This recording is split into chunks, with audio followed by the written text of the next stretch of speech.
E aí, pessoal, tudo bem? Como é que vocês estão? Bom, quero falar com vocês de um assunto polêmico. Polêmico porque a galera não compreende direito e, enfim, que são os demônios. E em cima disso a gente vai tratar aqui sobre Goécia, sobre a visão cristã, sobre a Bíblia, sobre vários assuntos. Antes disso, eu preciso pedir para vocês, caso você ainda não seja inscrito no canal, que se inscreva, que ative o sininho para receber as notificações de novos vídeos. Isso ajuda muito a plataforma. Curte esse vídeo, compartilha se for da sua vontade e vamos prosseguir porque o assunto pode ser um pouco longo. Primeira coisa que a gente precisa tratar aqui é a origem, né, desse conceito de demônios. Então, existe uma questão por trás desse assunto que é a transformação de deuses em demônios. Ah, Pedro, mas como assim? Se é Deus, como é que vai transformar em demônio? É aí que está o lance. Bom, primeiro, nós temos aqui uma questão geográfica, vamos assim dizer, né? Então, as religiões abraâmicas começaram todas muito próximas e próximas de outras civilizações que existiam àqueles arredores, né? Como a Síria, Fenícia, e cada um deles ali, os cananeus, os hititas, moabitas, egípcios, enfim, uma infinidade de outros povos naqueles arredores. E cada um desses povos tinha ali os seus deuses ou deus, né? Inclusive, existe uma certa polêmica que a religião judaica, quando ela se instala ali onde ela chama de Canaã, né, a terra prometida, ela acaba absorvendo uma série de elementos da mitologia suméria, né? Porque eles vieram de uma cidade, Abraão veio de uma cidade de lá chamada Ur. Então, percebam que existe muita proximidade dessas histórias e, curiosamente, tá? No início do judaísmo, né, lá no proto ainda judaísmo, existia a figura de Deus e Deusá. Então, era um casal ativo e passivo, a dualidade e tudo mais, e depois é que eles tiram isso. Inclusive, tem uma referência a ela na Bíblia que eu vou deixar aqui embaixo, tá, para vocês. Independente disso, o que acontece? Esses povos estavam sempre guerreando entre si, então era uma medição de força bélica e religiosidade, porque como o Estado acabava se misturando com a religião, né? O rei era o representante de Deus, o rei era o porta-voz dos deuses. Então, como é que pode um rei perder uma batalha? É porque o deus do outro é mais forte que o deus do rei. Então, tinha essa conotação. Então, era muito comum que os povos, principalmente aqueles que estavam conquistando, chamassem os deuses dos conquistados de demônios. E aí é onde a gente vai perceber que isso, ao longo do tempo, foi passando. A Goécia, para quem não sabe, é um sistema mágico que trabalha com 72 entidades, e isso tem a ver com a Cabala por causa dos 72 nomes divinos, dão 72 daimons, que viraram demônios, né, que as pessoas chamam de demônios, e na verdade ninguém sabe o que são. São apenas entidades pré-ter-humanas, inteligentes, de algum plano que fica lá nas cachongas da vida, que a gente não tem a mínima ideia de onde é, mas interage de alguma forma através desse sistema e tá tudo bem.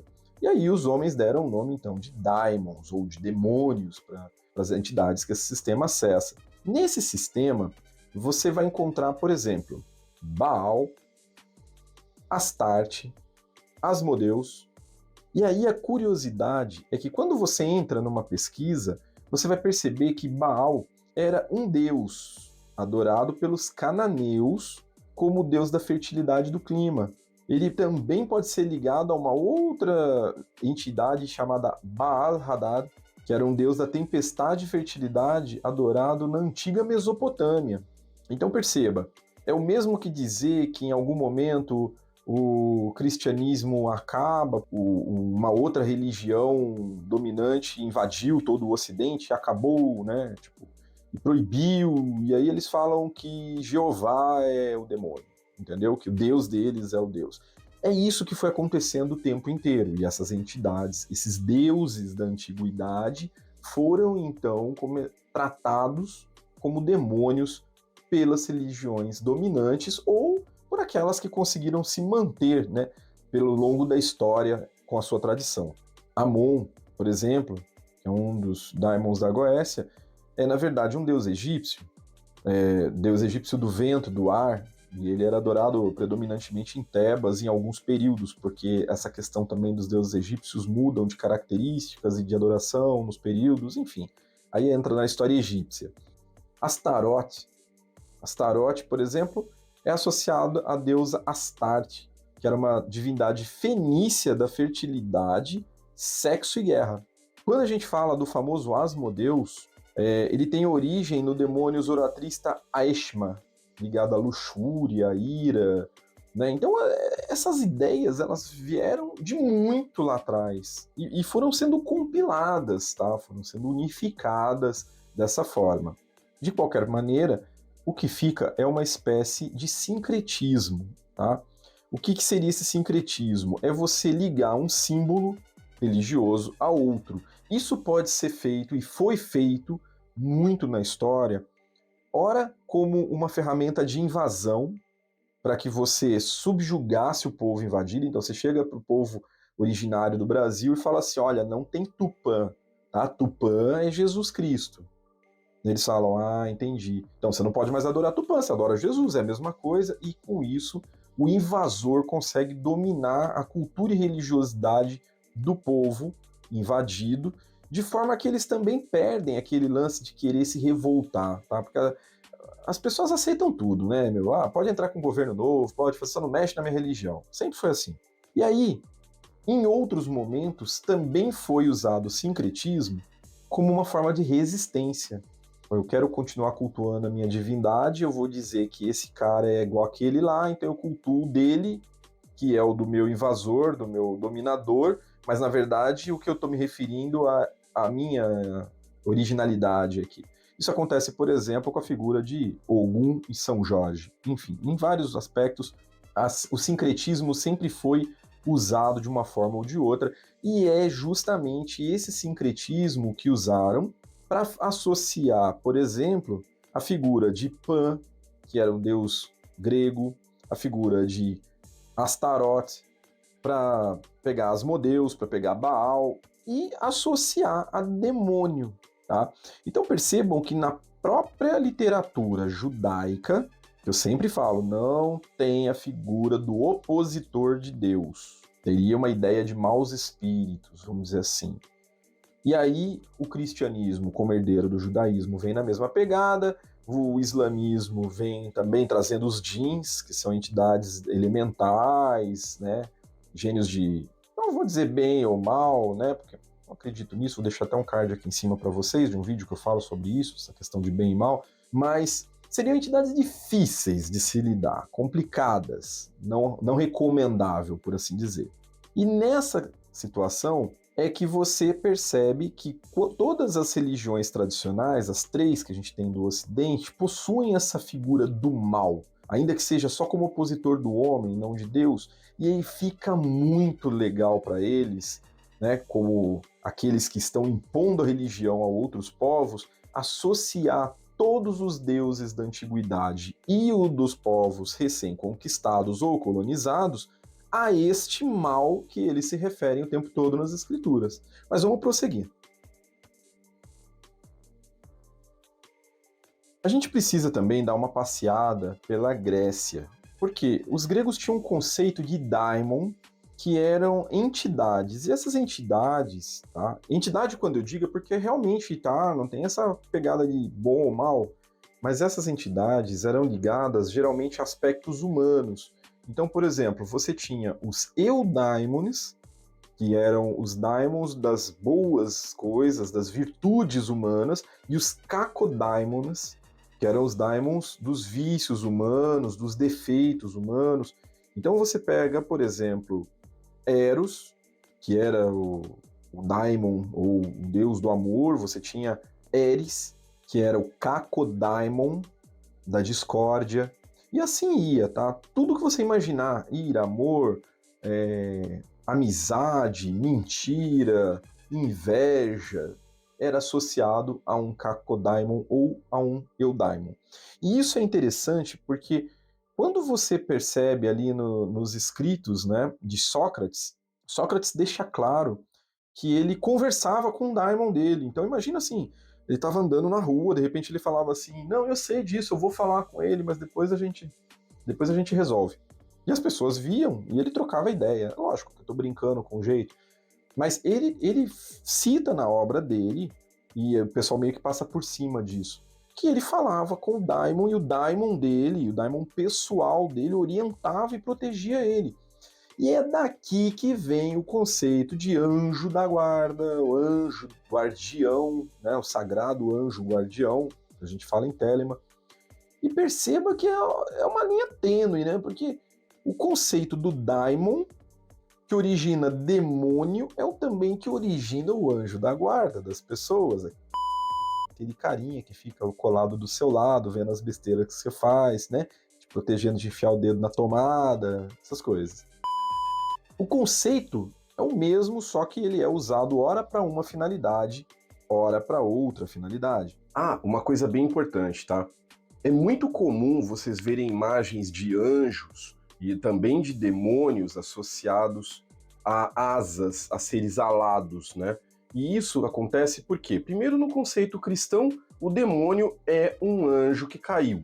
Então, se o anjo tem asa, o demônio tem que ter asa.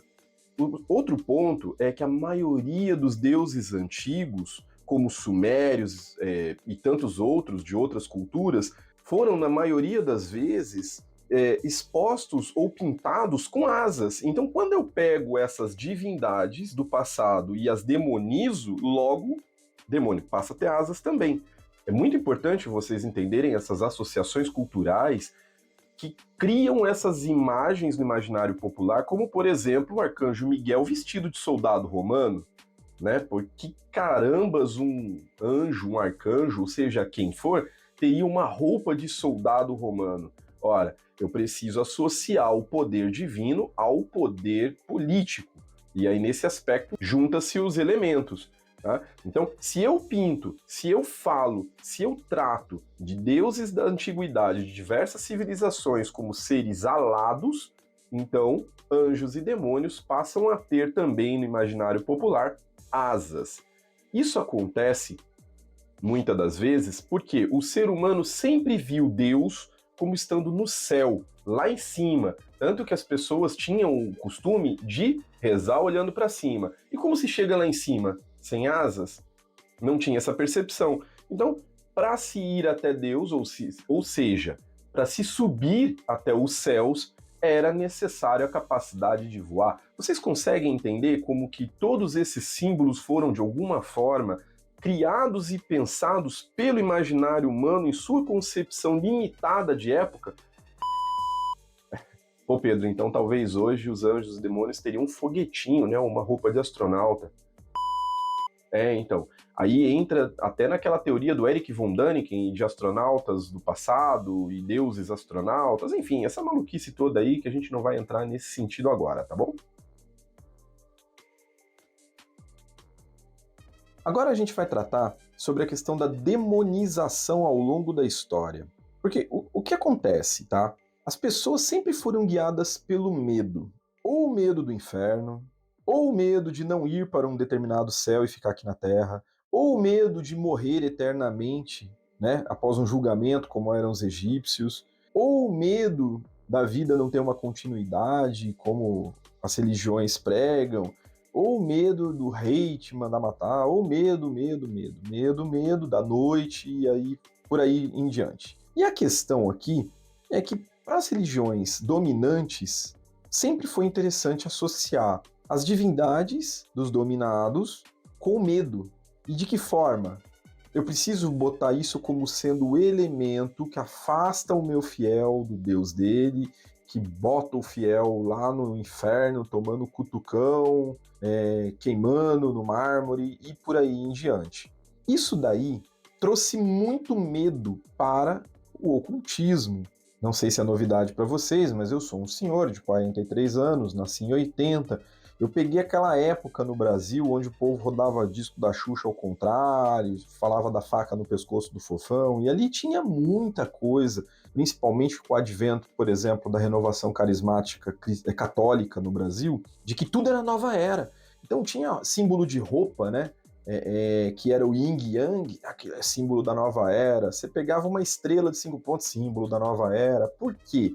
Porque era um momento que muito do ocultismo estava começando a surgir, principalmente nos Estados Unidos, ressurgir, na verdade. E aí a gente tem aquela época onde o Collor derruba as barreiras fiscais e começa então a entrar os computadores e vir internet para o Brasil, e a gente começou a ter acesso ao mundo. Então, como era a forma que as religiões poderiam combater a gente vendo símbolos ocultistas, esotéricos que estavam rolando por aí? Através do medo. Tem uma coisa que não combina com ocultismo e não combina com magia, que é o cagacinho. O cara tem medinho? Tem medinho de ver coisa no escuro? Tem medinho de entrar no cemitério? Muda de ramo, cara, porque na magia é bater de frente mesmo, é porrada, é abrir o círculo, chamar no triângulo e trocar ideia. Vai ter medo? Então nem faz. E se você não vai fazer, vai estudar pra quê? Não, é porque eu quero saber. Vai aprender outro idioma, vai aprender engenharia, matemática, física, menos magia. Porque a magia é sobre isso, é sobre coragem, superação e vontade, uma vontade que te leva pra frente, acima de qualquer coisa, independente de qualquer coisa. Por isso não combina com medo. Como diz Eliphas Levi, o medo é a preguiça da vontade. Então quando você tem vontade pra caramba, o medo some. Então o atributo do medo foi para frear muito desse conhecimento que estava vindo. Por quê? Porque o conhecimento liberta, gente. O conhecimento liberta, e aí se eu tenho algo que me escraviza, esse algo obviamente vai fazer o quê?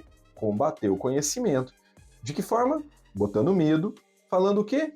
Que aquilo ali é coisa do capiroto.